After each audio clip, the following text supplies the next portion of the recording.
Hi, அனைவருக்கும் வணக்கம். ஓம் சாய்ராம், ஜெய் ஜெய் சாய்ராம், குருவே சரணம், குரு கடாட்சம். விதியை வெல்ல முடியுமா பார்க்கலாங்களா? விதியை வெல்ல முடியும், கண்டிப்பாக முடியும். அதுக்குண்டான முயற்சி நாம தானே பண்ணணும். சொல்லுங்க பார்க்கலாம். இப்போது 98% விதிப்படி தான் வேலை செய்யுமா. அந்த 2% நாம் மதிப்படி நம்மளை சேஞ்ச் பண்ணிக்கலாம் அப்படின்னு பகவான் சொல்கிறார். சரிங்களா? அப்போ பகவான் நம்மளுக்கு பாதை தான் காட்டுவாதே ஒழிய நாம் தானே பயணிக்கணும். சொல்லுங்க பார்க்கலாம். இப்போ ஏதோ உடம்பே சரியில்லைன்னு வைங்களேன், உடம்பே கெட்டு போச்சு. அப்போ என்ன பண்ணணும்? அதை இயற்கையான வழியில் எப்படி நல்லா பண்ணணும்னு பார்க்கணும் இல்லைங்களா? இப்போ டேப்லெட்டும் எடுத்துக்கணும். இப்போ இயற்கையாகவே அதை நல்லா பண்ண முடியுமா அப்படின்னு கேட்டால் நல்லா பண்ணணும் இல்லைங்களா? அப்போ என்ன பண்ணலாம்? பயிற்சி பண்ணும்போது முழுதுமாக நல்லா ஆகிடும் அப்படின்னு சொல்லும்போது முதல்ல பகவானை நம்பணும். அடுத்தது நம்மளை நாம் நம்பணும், நம்பிக்கையாக செய்யணும். யானைக்கு எப்படி தும்பிக்கையில் பலமோ அது போல் மனுஷாளுக்கு நம்பிக்கை தானே பலம். சொல்லுங்க பார்க்கலாம். இப்போ யார் எது சொன்னாலும் அதை செய்யாமல் நம்மளுக்கு இன்னும் நல்லாவே ஆகலையேன்னு எப்படிங்க நல்லாகும்? சொல்லுங்க பார்க்கலாம். நம்ம முயற்சி பண்ணணும் இல்லைங்களா? அதுக்கு விடுமான்னா விடாது, விதி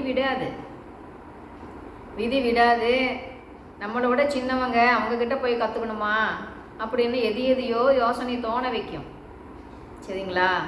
சின்னவங்களா பெரியவங்களா இதெல்லாம் பார்க்கவே கூடாது. இப்போ நம்மளுக்கு ஏதாவது தேவைன்னா ஒரு குழந்தை மூலமாக கூட பகவான் நம்மளுக்கு சொல்லுவார். அதை முன்னே நாம் புரிஞ்சிக்கணும். சரிங்களா? அப்போது நம்மளுக்கு என்ன வேணும்? நாம் நல்லா இருக்கணும், ஆரோக்கியமாக வாழணும்னா அப்பா பகவானே நம்மளுக்கு நல்லா பண்ணு அப்படின்னு பகவானை வேண்டுறோம். சரிங்களா? வேண்டும்போது யார் மூலியமாவது தான் அதுக்கு உண்டான வழியை பகவான் காட்டுவார். அப்போ யார் எது சொன்னாலும் அதை காதலியே போட்டுக்காம நாமெல்லாம் செய்ய மாட்டோம்ப்பா, நாம் டேப்லெட்டே தான் சாப்பிட்டுக்கிட்டே இருப்போம் அப்படின்னா எப்படிங்க நல்லாவும்? ஃபுல்லுமே நல்லா ஆகணுமா? டேப்லெட் போட்டும் கேட்கல, எந்த ட்ரீட்மெண்ட் பண்ணியும் கேட்கலன்னு வைங்களேன். அப்போ என்ன பண்ணணும்? அதை இயற்கையாக நல்லா பண்ண முடியுமா முடியாதான்னு யோசிக்கணும் இல்லைங்களா? இப்போ எப்படி பிள்ளையார் அம்மா அப்பாவை சுற்றி படத்தை வாங்கிட்டாதோ, முருகன் எப்படி உலகத்தையே சுத்த போயிட்டாதோ, அது போல் எல்லா இடத்துலையும் ட்ரீட்மெண்ட் பண்ணிக்கிட்டே இருந்தாலும் நல்லா ஆகலை அப்படிங்கும்போது அதுக்கு உண்டான வழி வேறு ஏதாவது உண்டா இல்லையா அப்படின்னு பார்க்கணும் இல்லைங்களா? அப்போ வாங்க நல்லா ஆகிடும், இதை செய்யுங்க அப்படின்னு சொல்கிறாங்கன்னு வைங்களேன். அதுக்கு உண்டான முயற்சி நாம் தானே எடுக்கணும். எதையுமே செய்யாமல் இல்லைப்பா தானே தான் நல்லா ஆகணும், வேண்டுன்னா உடனே நல்லா ஆகிடுமான்னா வேண்டுன்னா உடனே நல்லா ஆகிடுமா? எப்படி சொல்லுங்க பார்க்கலாம். இப்போ நம்ம ஒரு இடத்துலேருந்து இன்னொரு இடத்துக்கு போகணுன்னாலே வண்டி எடுக்கணும், ஸ்டார்ட் பண்ணணும், எங்கே போகணுன்னு யோசிக்கணும், அங்கே போனால் தான் ஓட்டிகிட்டு போனால் தான் போக முடியும் இல்லைங்களா? அப்போ இப்போ உடம்பு கெட்டு போச்சு, அதை நல்லா பண்ணணுன்னா அதுக்குண்டானது என்ன சொல்கிறாங்களோ அதை செஞ்சால் தானே நல்லாவும். சொல்லுங்க பார்க்கலாம். நாம் தானே யூஸ் பண்ணிக்கணும். தயவு பண்ணி விதின்னு சொல்லிட்டு விதிக்கிட்ட அதை விடாதீங்க. இந்த விதிப்படி நாம் இதை அனுபவிச்சு தான் ஆகணுமா, அப்போ அனுபவிச்சிடலாமா, நம்ம இப்படி தான் நோவுப்படணுமா அப்படின்னு நினச்சோன்னு வைங்க, அப்படியே பட்டுக்கிட்டே தான் இருக்கணும். இல்லை நம்மளுக்கு நல்லா ஆகிடும், நல்லா பண்ணிக்க முடியும் அப்படின்னு சொல்லிட்டு அதுக்குண்டான முயற்சி நாம் பண்ணும்போது மட்டுமே நம்மளுக்கு முழுதாக அது பயன் கொடுக்கும். சரிங்களா? அப்போ என்ன பண்ணலாம்? பகவான்கிட்ட கேட்டால் பகவான் என்ன சொல்லுவார்? எப்பா நான் தான் உன்னை கும்பிட்டுக்கிட்டே இருந்தேனேப்பா, நீ ஏன்ப்பா நல்லாவே பண்ணலைன்னு கேட்டால் நான் தான் சொன்னேனேம்மா, அவங்க மூலிமா சொன்னேனே, நீ அதை யூஸ் பண்ணிக்கவே இல்லையேன்னு பகவான் கேட்பாதா மாட்டாதா? சொல்லுங்க பார்க்கலாம். அப்போ 2% அந்த நாம் நல்லா பண்ணிக்கலாம். அதுக்கு யார் மூலியமாவது அதுக்கு பாதை காமிப்பார். சரிங்களா? அப்போ நம்ம என்ன பண்ணணும்? அதை பிடிச்சிக்கிட்டு விடாமல் ஃபாலோ பண்ணிக்கிட்டே வரும்போது மட்டுமே நாம் விதியை வெல்ல முடியும். தடைகள் கண்டிப்பாக வந்துக்கிட்டு தான் இருக்கும். அதுக்கெல்லாம் நம்ம இடம் கொடுக்கவே கூடாது. நாம் என்ன பண்ணிகிட்ருக்கோமோ அதை வந்து நாம் விடாமல் பயிற்சி பண்ணிகிட்டே இருக்கணும். பிரம்ம முகூர்த்தத்தில் எந்திரிச்சு பண்ணும்போது கண்டிப்பாக உடல் நலம் அடையும். அதுக்குண்டான முயற்சி நாம் தானே பண்ணணும். சொல்லுங்க பார்க்கலாம். எதுவாக இருந்தாலும் நல்லாயிடும். நீங்கள் எங்கே கற்றுக்கிட்டு இருந்தாலும் சரி, எந்த பயிற்சியாக இருந்தாலும் சரி, அதை விடாமல் பண்ணிக்கிட்டே இருக்கும்போது உடலுக்கு பிரபஞ்ச சக்தி கிடைக்கின்றது. சரிங்களா? அப்போ காலையில் பண்ணும்போது என்ன ஆகுதுன்னா, அதிகப்படியான சக்தி உள்ளுக்குள் கிடைக்கும்போது, உள்ளுக்குள் போகும்போது அங்கே போய் என்ன ப்ராப்ளம் இருக்கோ அதை க்யூர் பண்ணி விட்டுடுது இல்லைங்களா? அப்போ என்ன பண்ணலாம்? விடாமுயற்சி வெற்றி கிடைக்கும் அப்படின்னு சொல்லிட்டு பண்ணிக்கிட்டே இருக்கணும். டேப்லெட் போடுறதும் போட்டுக்கிட்டே இருக்கணும். நம்ம வந்து ரொம்ப முடியல வலிக்குதுன்னு வைங்களேன், என்ன டேப்லெட் போட்டுட்ருக்காங்களோ போட்டுக்கிட்டே இருக்கணும். போட்டுக்கிட்டே நாம் வந்து இந்த முயற்சியும் பண்ணிக்கிட்டே இருக்கணும். இப்போ சில பேர்த்துக்கு வந்து உடனே நல்லாயிடும், சில பேர்த்துக்கு கொஞ்ச நாள் அப்படியே நீடிக்கும் இல்லைங்களா? ஏன் எதனால் அப்படி ஆகுது? இப்போ எல்லாமே வந்து ஒரே மாதிரி கர்மா வாங்கிட்டு வரல இல்லைங்களா?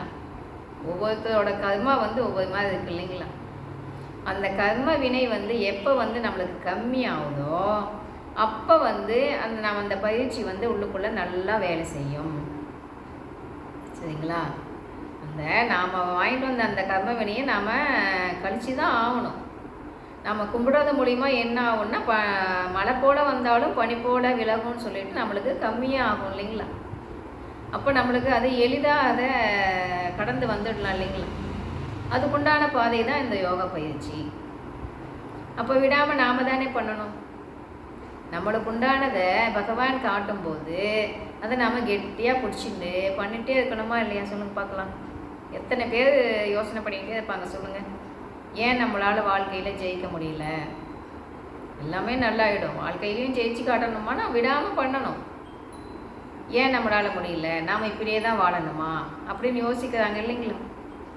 அப்படியெல்லாம் கிடையவே கிடையாது. பயிற்சிகள் விடாமல் பண்ணும்போது எல்லாமே சேஞ்ச் ஆகும். மன தூய்மை என்பது மிக மிக அவசியம். மனசை தூய்மையாக வச்சுட்டு எல்லாத்துக்கிட்டையும் அன்பை மட்டும் காட்டும்போது உள்ளுக்குள்ளே வந்து செல்ஸ் சேஞ்ச் ஆகும், சக்தி அடையும். உள்ளுக்குள்ளே இருக்கிற அந்த செல்ஸ் எல்லாம் எல்லாமே வந்து ப்ராசஸ் நடக்கும். அப்போ அது எல்லாத்தையுமே ப்ராசஸ் பண்ணி உள்ளுக்குள்ளே சக்தி அதிகமாக செல்ஸுக்கெல்லாம் எல்லாத்துக்குமே கிடைக்கும், புத்துணர்ச்சி கிடைக்கும். அப்போது வந்து பகவானை கெட்டியாக பிடிச்சிட்டு அந்த பகவான் இறைநிலைக்கு உண்டானதை அதை நாம் வந்து நல்லா பிடிச்சிக்கிட்டு அதையே ஃபாலோ பண்ணிக்கிட்டே இருந்தோன்னு வைங்களேன், அந்த இறை சக்தி நம்மளுக்கும் வந்துடும். சரிங்களா? அதனால தான் பகவானை கெட்டியாக பிடிச்சிக்கணும், பகவானை கெட்டியாக பிடிச்சிக்கணும்னு சொல்கிறது அதனால தான்.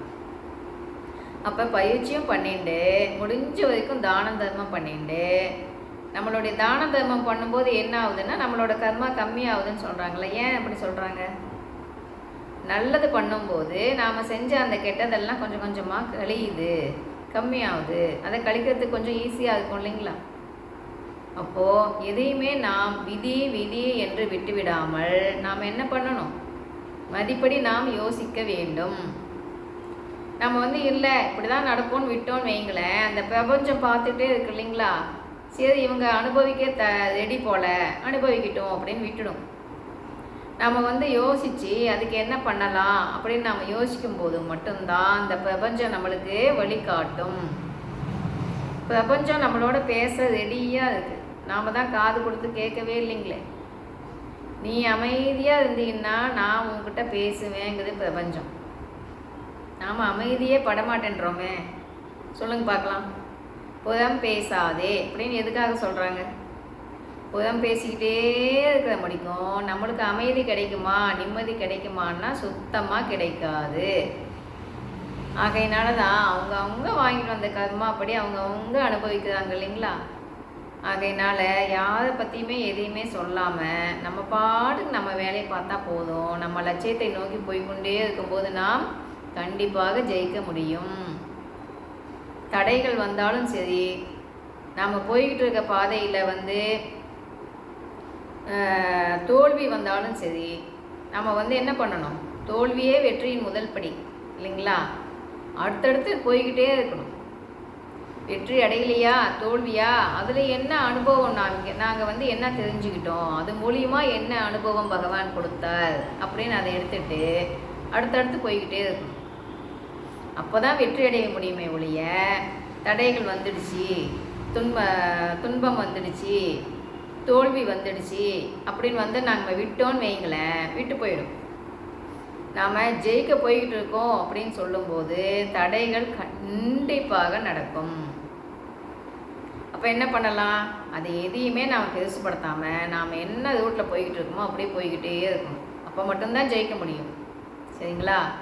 அப்போ என்ன பண்ணலாம்? ஆரோக்கியமாக வாழணுன்னா பயிற்சியெல்லாம் பண்ணும்போது நம்ம ஆரோக்கியமாக வாழலாம். மனசை அமைதியாக வச்சுட்டு இருக்கும்போது மனசு ஒருநிலைப்பட்டுடும். மனமானது ஒருநிலைப்படும் போது மட்டுமே நாம் நம் செயல்களை சிறப்பாக செய்ய முடியும். சரிங்களா? அப்போ பகவான் சொல்கிறத ஃபாலோ பண்ணுவோம். விடாமுயற்சி வெற்றி கொடுக்கும். ஏற்று நிச்சயம். பாய். கேட்டதுக்கு நன்றி.